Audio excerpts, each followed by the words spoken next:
ఎలా ఎలా దాచావు అలవి కాని అనురాగం, ఇన్నాళ్ళు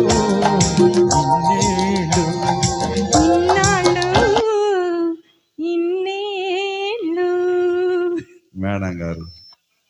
లాస్ట్ లో ఫినిషింగ్ మాత్రం